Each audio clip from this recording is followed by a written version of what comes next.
This is Let Your Voice Be Heard, right here on WHCR 90.3 FM, the voice of Harlem. Good morning. Wow, good morning. Happy Sunday, everyone. Shout out to Stanley for starting off Let Your Voice Be Heard with Droopy Freestyle. Duppy. I'm sorry, Duppy. What? How do you put an R that's not there, Selena? I'm sorry. Look, I haven't been here for 3 weeks, so let me So she doesn't really know exactly. Exactly. She doesn't know how to read anymore. Apparently. All right, You guys. gotta play Hallelujah for her. Then she'll get it right. Oh, please do. All right, guys. So See? this is Let Your Voice Be Heard, where we talk politics, social issues, pop culture, Drake and Pusha T beef, and all other things Kanye. Sure. And Kim. Kanye, Kim, and Trump. Seriously. Trump and Rump? Trump and Rump. I don't like... Okay, so we're going to talk about that because I know a lot of people are saying it was sexist to refer to Kim K as Rump. Even though the New York Post did a brilliant, hilariously brilliant cover calling her Rump. But hey, we'll talk about that. We have a lot to talk about. This is Let Your Voice Be Heard. We're recording live now on WHCR 90.3, the voice of Harlem. My name is Selena Hill. You can find me on Instagram and Twitter at Miss Selena Hill. And of course, Miss is spelled with an M-S. Well, hello, Ms. Hello, Alyssa. Hi, everybody. I'm Alyssa Fuchs, and you can find me. I'm your political and legal correspondent, so talk legal to me. And you can find me on Facebook at facebook.com/Alyssa Fuchs. That's Alyssa with an I, ILYSSAFUCHS, if you're dirty. And you can also find me on Twitter at Alyssa Fuchs. You can leave a comment or a question on the Politically Preposterous fan page. And now, as of last Saturday, Yep. you can also follow me on Instagram, Alyssa.Fuchs. That's ILYSSA.FUCHS if you're nasty. So you got Alyssa- an Instagram rollout plan? What's going on over here, beloved? Oh, yeah, I'm totally rolling out. It's like, I don't know, I'm blowing up on IG now. Well, welcome to IG, Alyssa. We've been waiting patiently. I think Selena was more excited than I was. Honestly, no, Jackie was extremely I was just excited. on a train and I was bored and I was like, what am I going to do on this train ride? And then I was like, I'm going to start an Instagram. That's what Why I'm going not? to do. Because when you're bored, just start a new Instagram account, When right? I'm bored, I drink. I mean, I do that too, but, you know. Anyways, guys, this Who is are Stanley. you? I am Stanley Fritz. What's going on Facebook Live? I missed you guys all dearly. No, I didn't, actually. I didn't miss you at all. But if you were looking to become friends with me, follow me on Twitter at Stan Fritz. Or you can go on Instagram where I post with the repertoire of a G. And that name is also Stan Fritz. And sometimes I go on Snapchat. No, I don't. I deleted that. But it's Dark Skin Swindle if you want to add me anyway. And of course, if you want to see me being the rudest in the streets, just add me on Facebook, unless you're a Republican. Right. All right. So on that note, we have a lot to talk about today. We're going to be talking about some Republicanism.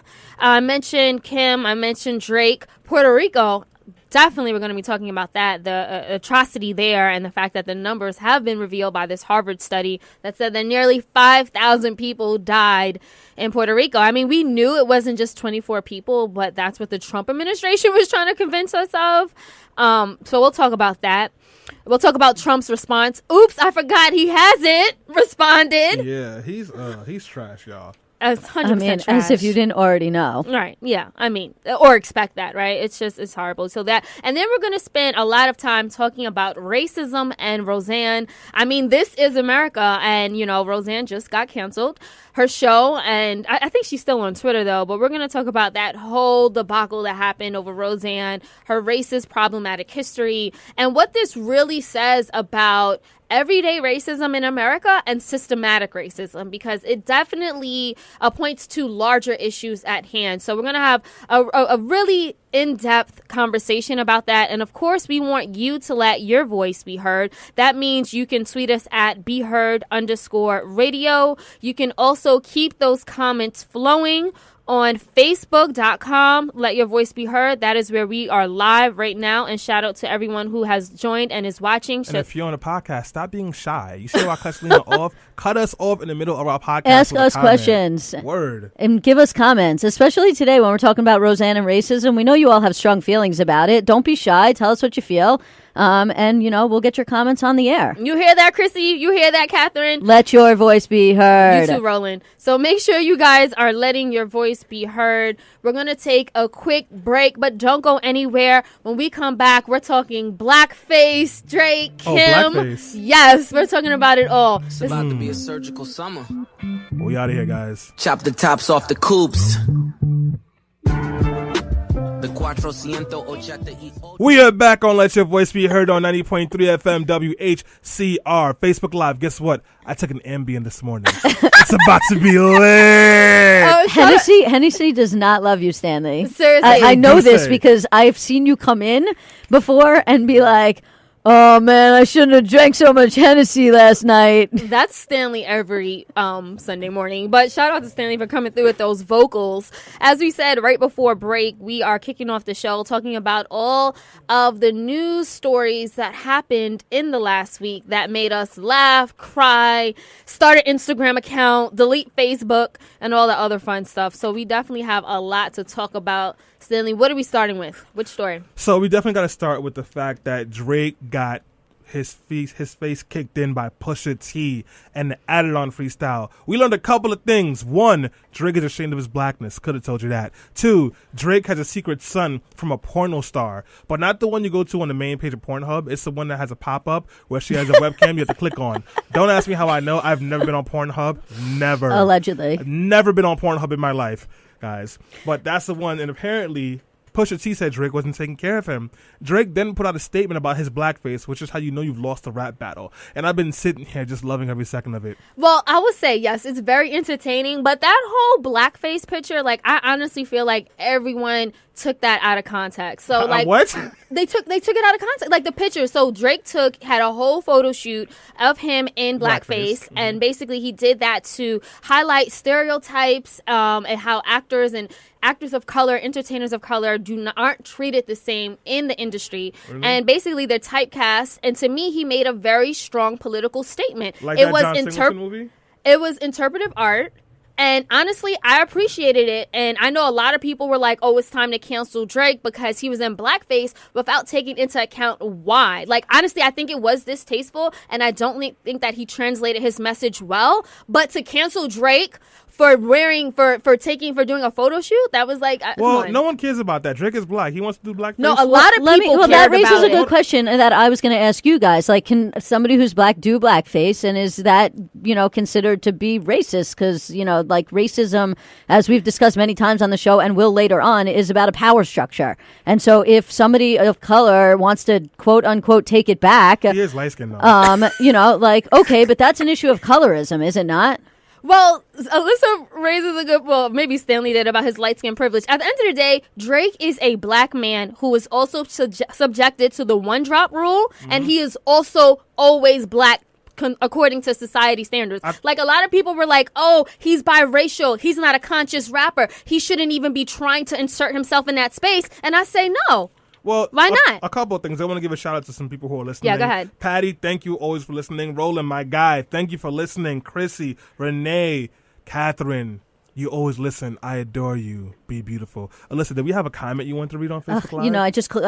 Hold on. Give me 1 second. Yeah, we were getting a bunch of comments. We are getting a bunch of comments. So Roland says, is Drake done? Is this the end of Drake's brand and his career as a hip hop star? No, because white people will buy his albums, so he's good.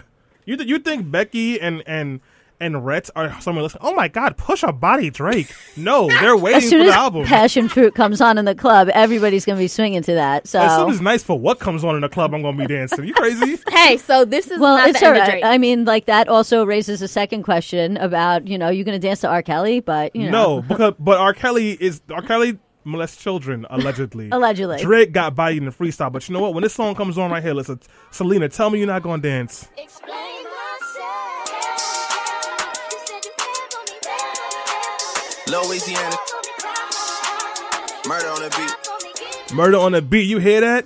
Come on now. To me, honestly, you hear Drake's talent. He's a crossover superstar. He has extreme talent. He has the lyrics. He has the hooks. He sings. I don't know. He doesn't have the lyrics. He doesn't write. He makes. Well, look, he's probably one of the biggest hip hop stars on the planet right now. Well, that's undeniable. Carice Love says that the one drop rule is outdated. No, Sorry, not by guys. society standards. What? I mean, if you're trying to hail a taxi in New York City and you're black, or you're trying to walk through a store and you get followed around, you're still like it's racism is deep. White supremacy is deep. It is embedded in the fabric of our country. I don't think that's going away anytime soon. No, I mean, I agree. And I know we're going to talk about that more later on. So I'm going to hold my comments about everyday racism until the second segment. But if you're listening, you have a question or a comment, you can give us a call at 212-650-6903. Puerto Rico. So, as you guys may or may not know, a new study came out that revealed that the death toll in Puerto Rico was not 40 people, it was 4,000. That was then updated to say almost 5,000 people have died in Puerto Rico since Hurricane Maria. Now, what does that actually mean? Did 5,000 people die the day of the hurricane? No, that's not necessarily what happened. But from the power outages, from the loss of resources, from the faulting infrastructure, from the homes, from lack of food, from lack of access, that many people have died. What has the Trump administration done to be active about this? Nothing. Absolutely nothing. And you know what? If this were Switzerland, the president would be jumping off of his orange behind trying to save some folks. But because it's Puerto Rico and it's black and brown people, they don't care. Just to put things in context, when you think about 4,600 people that died, by comparison, 2,977 people were killed in 9/11, and over 1,800 people died in Hurricane Katrina. So this is one of the worst atrocities that ever happened on U.S. soil. But still, half of Americans don't know that Puerto Ricans are American. So that also plays a huge part into why they're being neglected to this degree. And a large amount of the deaths are also stemming from like lack of medical care, water, food, shelter, electricity, and just basic necessities to survive, and basic things that every single American should be entitled to. I want you guys to know that Catherine Marrow, one of our listeners, hi Catherine, she just put that she thinks that this is genocide what's happening in Puerto Rico. And you know what, I don't know if I'd qualify it exactly as genocide, but these are mass deaths that we have had the power to stop.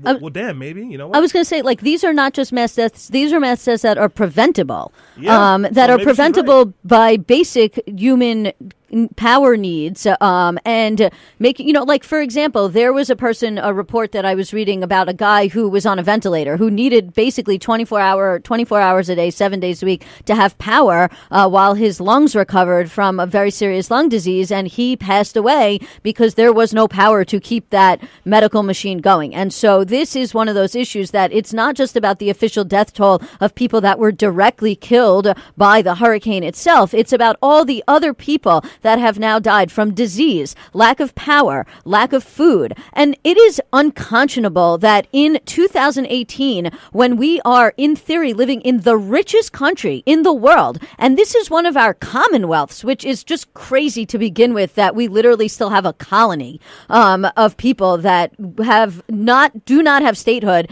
cannot make their own decisions the way people who live in Florida, New York, California can, and yet the government absolutely neglects them. And then when you add the racial issue into it and the fact that the majority of people living in Puerto Rico are non-white, and you look at who the president is, you realize exactly what's going on. In fact, I heard somebody say that it should be referred to as a crime against humanity to the International Criminal Court. Now, that would be quite a stretch, and we don't have time to get into the legal aspects of that. But, that's saying something about the situation when it's that serious and preventable. The racial politics cannot be denied at all. The fact that they're being neglected is because it's an island full of black and brown people that speak a different language. That's just the fact of the matter. And I know that Ivan Nicholas says in a Facebook Live comment, white supremacy is not deep. It's the skeleton of American society. I disagree. I think another manifestation of white supremacy at its best is what's happening in Puerto Rico. I think that because those people aren't white, they aren't getting the treatment that they deserve. Yeah. And guys, if you do want to help and provide support to Puerto Rico and people in Puerto Rico, listen, Rosa Clemente has been on the front lines from day one. You can support her and the work that she's doing by going to pronthemap.com. Again, that is pronthemap.com. And she's sharing stories from directly impacted people and also providing ways that you can give resources and help. And Puerto Rico needs all the help it can get because we know this KKK member is not going to provide anything. Let's let's talk about what Trump is paying attention to, because obviously he's not doing anything on the ground in Puerto Rico. Yeah. Instead, he's inviting reality stars to the White House. So last week, Kim K paid a visit, and she talked about why the president needs to pardon a grandmother, a black grandmother who's been serving, I think, 2 decades in prison for a nonviolent drug offense. And the president stared at her butt the entire meeting. I mean, allegedly. She was filling in for Melania, allegedly. Look, what did you guys? So, do you guys think that it was good that Kim K was using her platform to talk about an important topic? So in all seriousness, look, anybody who wants to go to the White House and has the president's ear and is going to speak about criminal justice reform or prison reform, I am for that. Do I think that Kim K was the right person to go to the White House as a reality star? No. Do I think there were many more people that are more qualified to talk about prison reform and criminal justice reform that could have been at the White House? Like, for example, our friend Tamika Mallory, who is a great person who would have been great to speak about that. Not to toot my own horn, but myself, I consider myself quite an expert on criminal justice issues and prison reform. I think I know more than Kim Kardashian. I think Tamika does. I think there's many other people out there that are more qualified to speak about this issue. However, I am not upset if she's going to get through to him because this is a really important issue. And so if she's going to go there and he's going to listen and there's going to be potentially changes made that are going to impact everybody and help society, then I can't really hate on that. So let's be clear about Kim Kardashian. Kim Kardashian is a culture vulture who has made her career by sleeping with black men and stealing styles and cultures from black and brown women. That's all she is, and she's vapid, and she's completely useless 95% of the time. Donald Trump worships celebrities. It is what it is. So do Americans. So, yes, but the president of the United States should be a little bit more responsible, and he has power to do something. A little bit more responsible. And this woman, and Kim, she's going there to advocate for a woman who's been in jail for way longer than she needs to be. She has spent 21 plus years in jail. And you know what? I don't like Kim. I hate the Trump administration, but it is what it is. And for the record, Alyssa, and you may notice too, actually, Alyssa, and for others, there were criminal justice advocates who went to the White House the week before to talk to the administration about their criminal justice reform bill. I was actively against it. I have a few friends who went there, and we disagree, but I get what they were trying to do. They felt that you had to be at the table if they're willing to have a conversation, and I believe that this racist administration is just using them as Negro props so that they can say, see, we love the blacks. That's all it is. And I'm not really interested in tap dancing for a bunch of white supremacists. With that being said, that's not a shot at my people or the people who went there. You did what you had to do. That was just my personal stance on it. Look, as for criminal justice reform, it's one of those issues, and maybe the press is wrong because the press is wrong a lot and has been wrong before.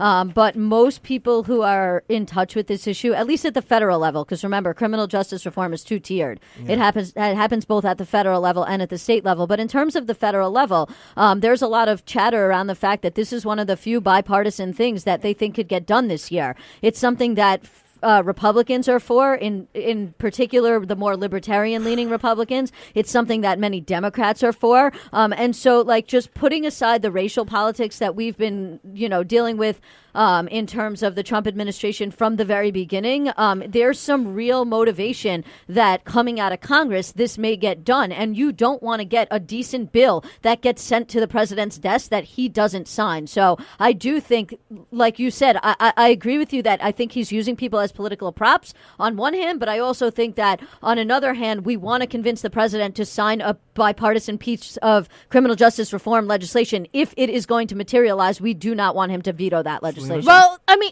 and here's the thing. This is why, there was this little glimmer of hope, right, that happened this week when Kim K came to the White House and started talking about criminal justice reform or prison reform. And then the day after they have the discussion, President Trump goes and pardons a right-wing conspiracy theorist who has said extremely racist things in the past. So I'm he takes one little step up just to take 5 steps back.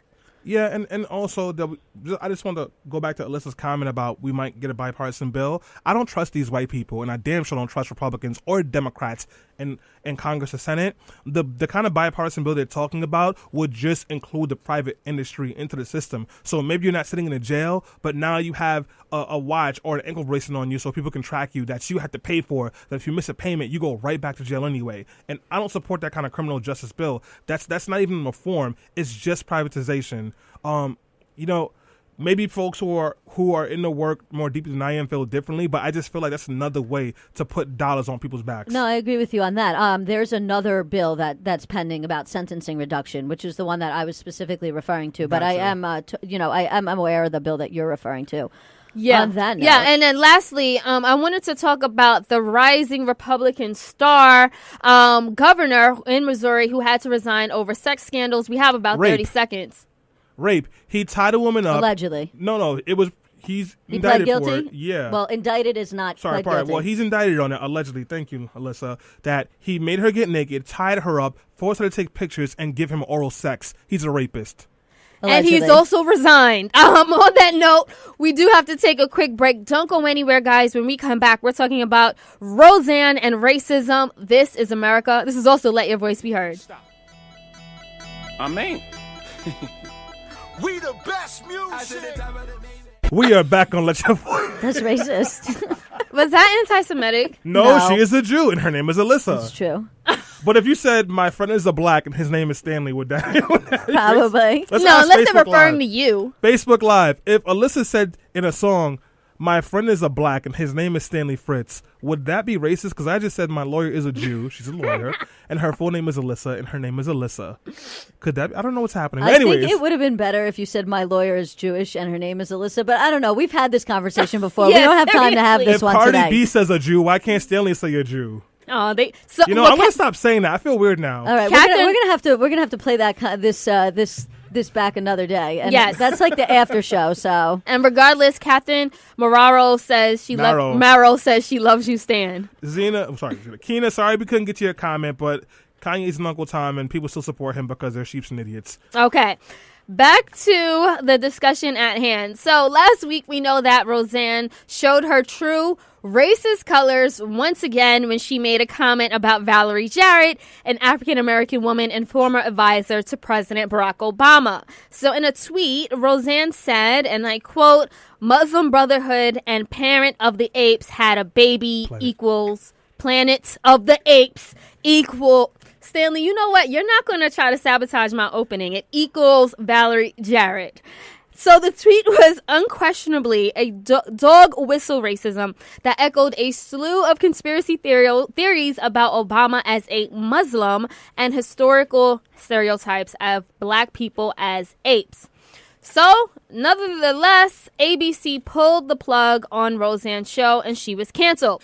So Roseanne responds, first she actually blamed herself for the outrage, for the outburst, and then she blamed Ambien, and then she said, and then Ambien shoots back on Twitter and they say, I'm sorry, Roseanne, but racism is not a side effect. Sorry about that.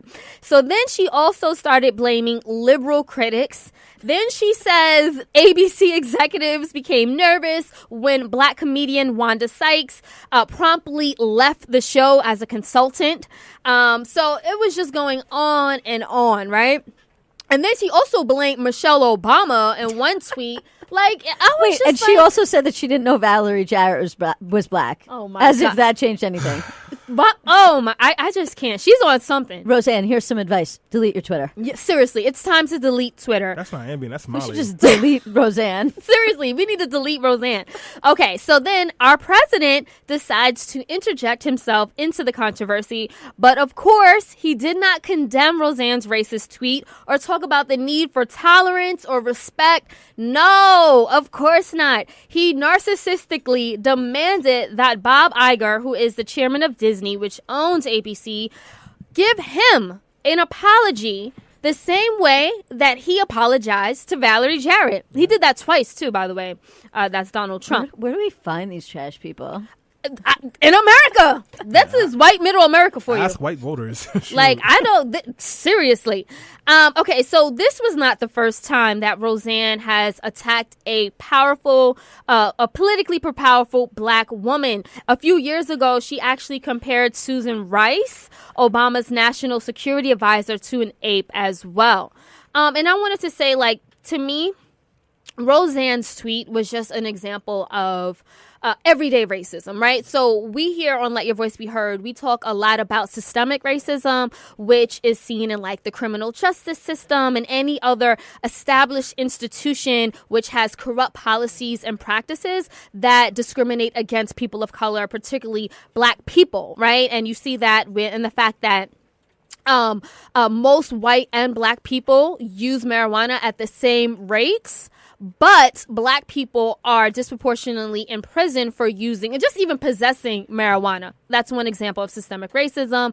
But this was the everyday racism that so many of us particularly face, whether that's implicit bias, whether that's, walking through a store and not being helped, or shopping while black, or sleeping at Harvard while black, or sitting in Starbucks while black. This is the everyday racism, or barbecuing while black. Everyday racism, right? So I know we do have a caller on the line. We have Patricia, who wants to let her voice be heard. Welcome to the show, Patricia. Oh, okay. Hello. How are you? Thank you for inviting me. My question is about Valerie, because I'm a lot of people are questioning this now about the label that they're giving her. She's an Iranian, is that correct? And her family's from there? She was born to African-American parents in Iran. That is correct. Wait. African-American parents in Iran mean they were on the plantation here. Because, see, we did struggle for that to get that name. And we went from colored to Negro. And see, I don't look like that because often when I say, people ask me who I am, and I say African-American, they say what country. And that's very disturbing. So now I just have to say Negro so they know that I paved the way. She did not, did her African-American parents in Iran come from slavery? Did their ancestors a part of hanging in the trees? Otherwise, you're insulting us, dearie. Iranians wasn't in our battle over here. Those are the things we need to get straight because y'all are watering down our history and making hanging on the trees like it was a joke. They were not on the trees. They did not hang by. And I tell people that all the time. Don't call them that. And they don't have no right coming here and taking our history and making it theirs. She is an Iranian. Her African-American parents is a joke. Are you kidding? And you're an insult. You wasn't with me hanging in the trees. Okay, I get your point. Well, to Patricia's point, I will say that a lot of right-wing theorists, conspiracists, and those who subscribe do consider Valerie Jarrett as not American. Look, you guys did the same thing to President Obama when they tried to say he was Kenyan. Wait, I thank you, Selena. That's all true, but we just need to take a second over here. And thank you for calling, but we will not get into the act of questioning someone's blackness because they were quote-unquote hanging on the trees or not. White people don't care, so why are you qualifying? A white cop will shoot a black person any second. They're not going to ask were you hanging on the trees before they pulled the trigger and lie and say they felt threatened. Yeah. So let's not do that. Let's not. Okay, so again, guys, if you want to let your voice be heard, the number is 212-650-6903. 6903. So I want to get to the panel. I want to see what was your initial reaction to Roseanne's comments and her firing Alyssa. I mean, I was not surprised at all if that's what we're getting at. Yeah. Look, Roseanne has had a history of problematic comments. And I'm not just talking about jokes, because obviously Roseanne has been in comedy a long time and she's made many, many jokes throughout the years that have been, we'll say, borderline acceptable or appropriate. But there's obviously a difference between some of the borderline acceptable or appropriate jokes that she has made in the past and the sort of outright racist and conspiracy theories that she has waded perpetuated into essentially since Obama became president in 2008. And so it is with this background that you have to ask yourself the question, why did ABC decide to put her show back on the air? And you have to ask yourself that question even further when you then find out that ABC actually had a plan B, a backup plan that they developed before they ever put her show back on the air because they knew that she was potentially going to be problematic. And even after these problematic tweets and even after her show was canceled, a lot of people didn't even realize she was on the internet not only saying all the things that you've already mentioned and discussed, but retweeting anti-Semitic and racist conspiracy theorists. Not just that, she did a photo shoot where she was dressed as Hitler and she was eating the ashes of Jews shaped like cookies. Yes, gingerbread man. This is before she got the show back. Listen, and I hope I didn't cut you off, Alyssa. No, go for it, Stanley. I don't understand why people act surprised when white people white.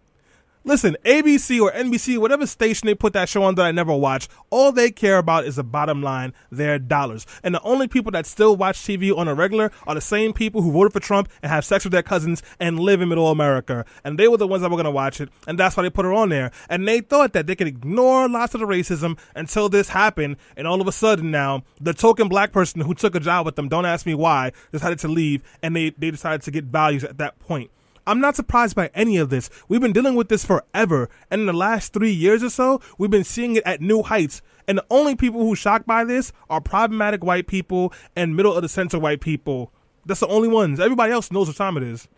Right. I mean, look, it speaks to this issue of, and like without rehashing the 2016 election, because that's not what we're here to do today. We've done that before. They said they wanted to put this show on the air to show working class families, right? To show the type of people that voted for Trump. What's blackish? And so, you know, Stanley and I have obviously had this conversation at length about racism versus working class anxieties and how that played into the 2016 election. And so they do this show that's supposed to be based on the working class and those anxieties. But then the lead star of the show veers off into racism, and that makes you question the show to begin with, which is, and these people, and all of these things, and go back over it and be like, you know, was this show actually perpetuating racism on the air? And that's another reason why ABC maybe shouldn't have put it back on.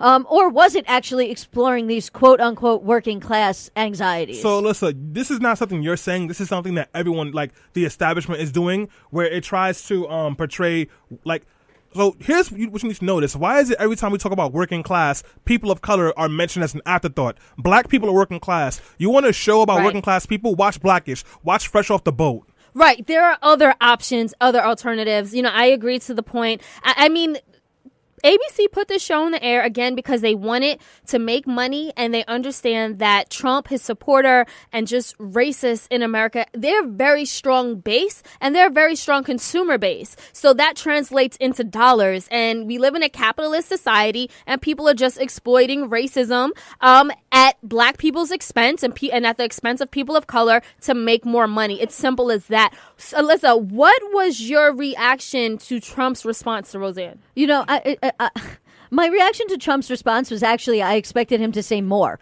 to be completely honest. Really? I thought his response was pretty mellow. I will say I was more surprised that ABC actually canceled the show. Really? It's their number one rated show. Me too. You know, obviously they play into white people and white supremacy. And, you know, they also claim that they did not cancel the show because of their advertisers, that they made the decision to cancel the show before they ever even heard from their advertisers.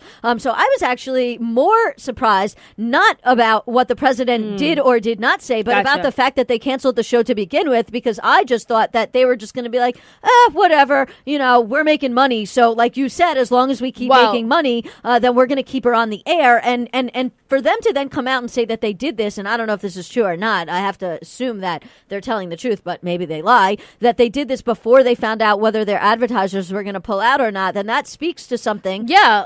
Well, there's know, a black woman running ABC, and shout out to her because she played a major role in also pulling Roseanne's show. I will say this before we go on a quick break, that Donald Trump's response, yes, it was narcissistic, and yes, it was not surprising, but I think it was also extremely calculated because he's portraying himself as a victim and his supporters. He cannot outrightly support Roseanne because he know that would be too politically incorrect to say, but I think the way he phrased it and the way he meshed his response response by saying, oh, but they attack me all the time. They're attacking us. Automatically, what that does is tell the Trump supporter, the Roseanne lover, and all the other people that love racism and subscribe to white supremacy that it's okay. Maybe not.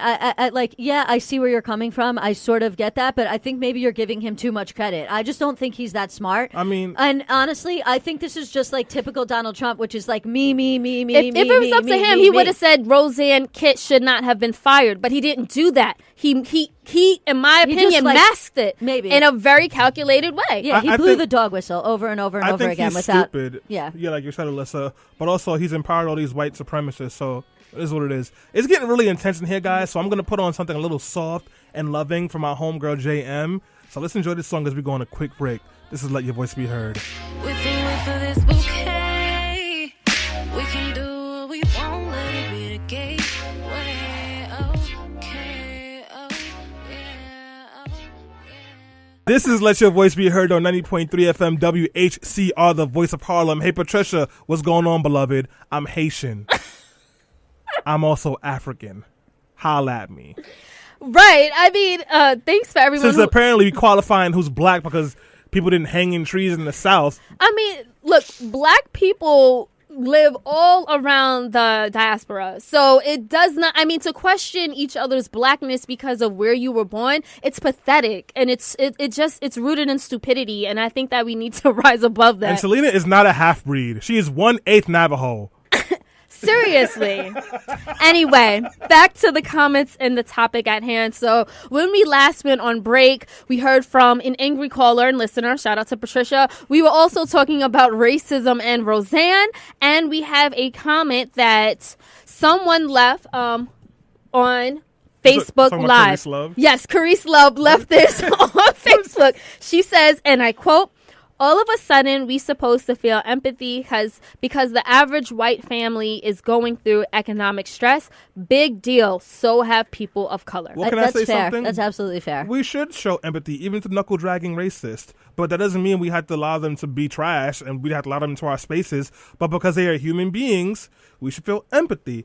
In the same breath, F Donald Trump and his supporters. Look, I don't want to veer too far off topic, but it did make me think of something, which is I was actually watching last night on CNN the special 1968, and they did a whole section about the black garbage workers strike in Mississippi. In Memphis. You're talking about Memphis, yeah, sorry. And about how, black people were not considered to be working class people. And so I think, to Stanley's point that he made earlier and also to Karis's point, absolutely. I mean, black people are working class people. They should be treated as working class people, and and they shouldn't be categorized into some different category just because they're not white working class people. So absolutely right. So just to play devil's advocate a little bit, as we're talking about Roseanne and her tweet, which ended up in the cancellation of her show. Mm-hmm. I mean, is this an example of censoring free speech? I mean, I'm hearing on the other end. Okay, go ahead.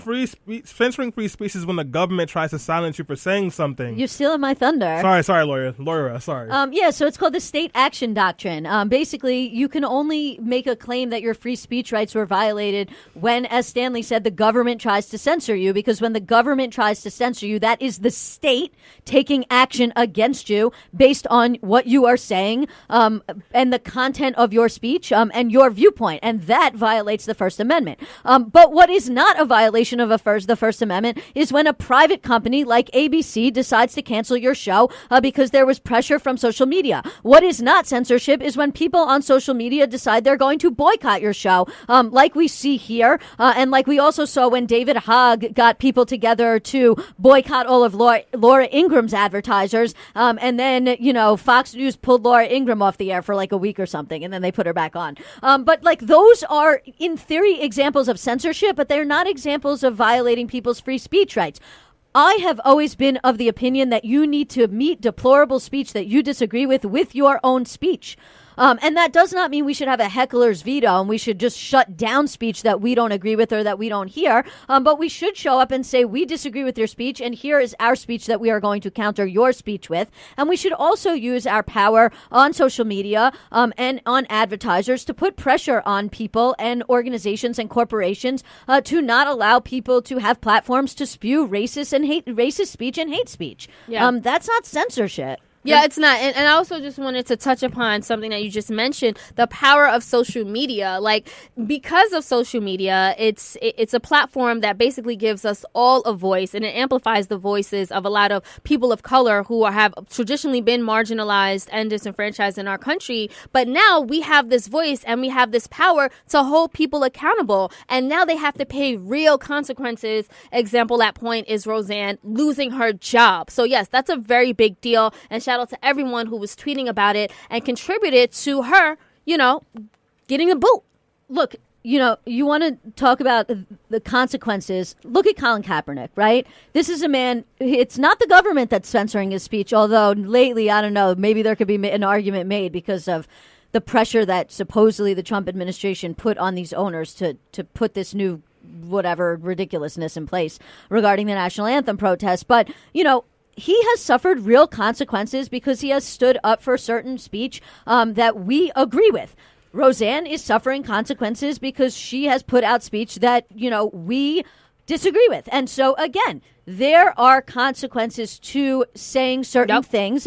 Some people may agree or disagree with what the consequences are, but you have to know if you are going to say things, there will be consequences. You only are being censored and having your free speech rights violated when you are being shut down or imprisoned or, not able to speak by the government. And that's something we really, really need to keep in mind. Right, absolutely. So the next thing that I definitely want to throw this out to the panel and anyone who is listening or watching us via Facebook Live. So Media Matters, they actually did a study and they found that cable news spent 8.5 hours discussing Roseanne's tweet, but only a few minutes talking about the 4,600 Puerto Ricans that died in Hurricane Maria. Hold on, I have some more stats I want to give you. So MSNBC and NBC, they talked about Puerto Rico and this new study that came out for 21 minutes. And whereas they talked about Roseanne for 3 hours and 39 minutes. CNN, they gave an update about the figures in Puerto Rico for under 10 minutes. And they talked about Roseanne for 4 hours and 49 minutes.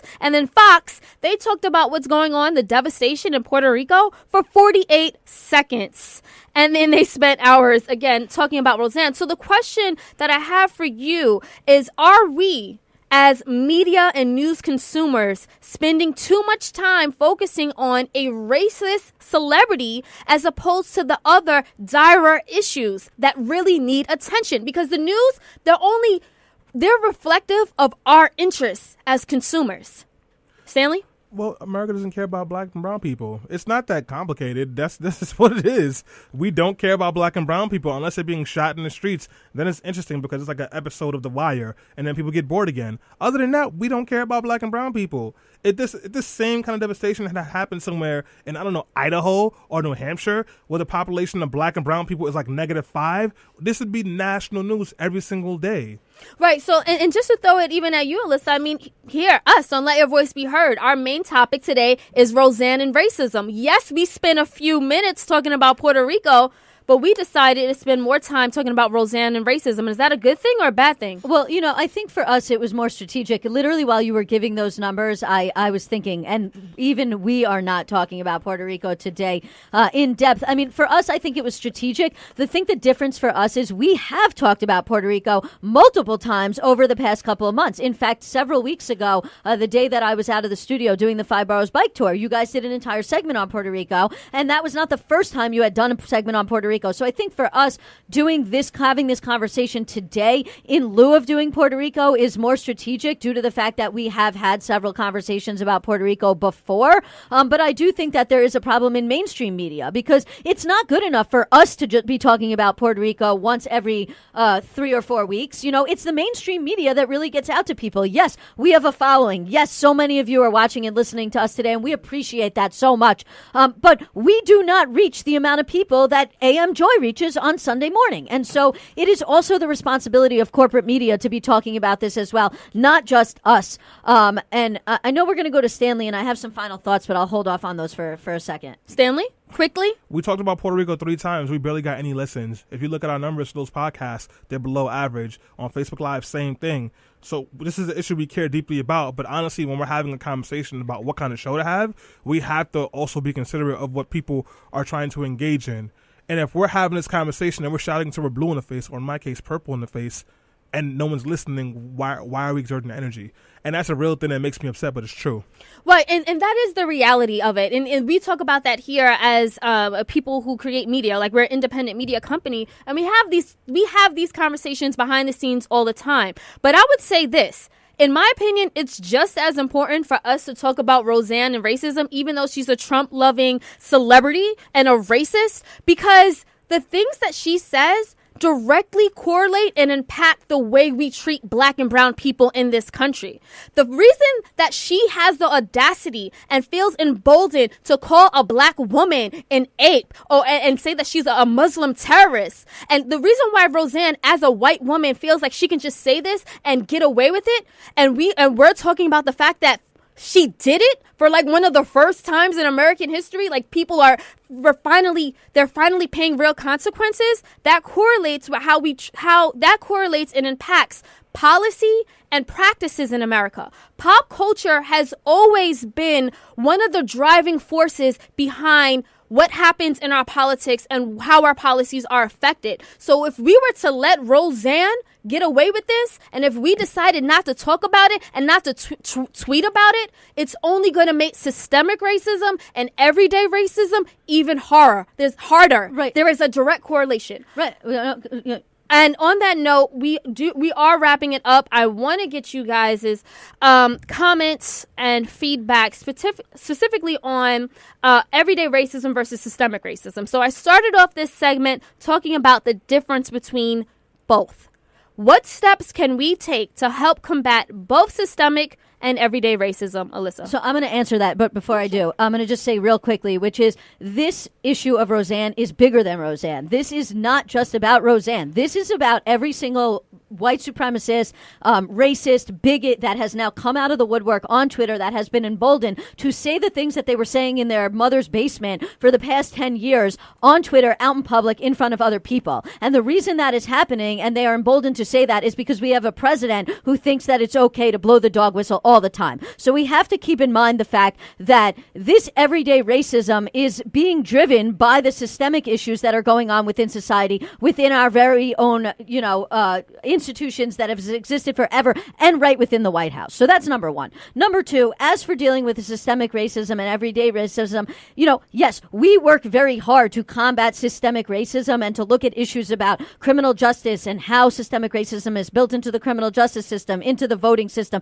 into many other places. And that's great. And we have to continue to have those conversations. But we also have to have conversations like this about everyday racism. Because as Selena started off by saying, it's not always about the criminalization and the racist criminal justice system. It's about black people having the cops called on them at Starbucks, or, Barbecue Becky calling the cops on them because they were barbecuing at a park, and all these other incidents you constantly are hearing about where black people cannot just go and be in a public space without having to worry about the cops being called on them for no other reason but them being there and being black. And so we have to focus on that everyday racism also. And I think that the way you can do that is not just get involved in some of these grassroots organizations, but don't be complicit. If you see somebody say something racist on Twitter or on social media, call them out, because that's how another way in which we combat everyday racism. Stanley?